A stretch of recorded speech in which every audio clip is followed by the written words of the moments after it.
निशुम्भ शुम्भ गर्जनी प्रचण्ड मुण्ड खण्डिनी वने रणे प्रकाशिनी भजामि विन्ध्यवासिनी।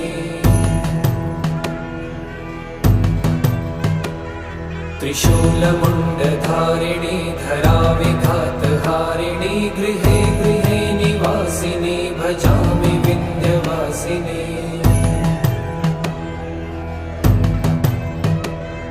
दरिद्र दुःखहारिणी सदा विभूतिकारिणी वियोगशोकहारिणी भजामि विन्ध्यवासिनी।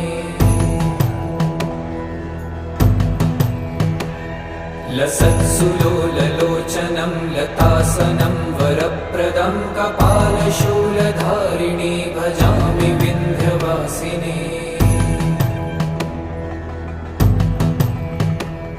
कराब्जदान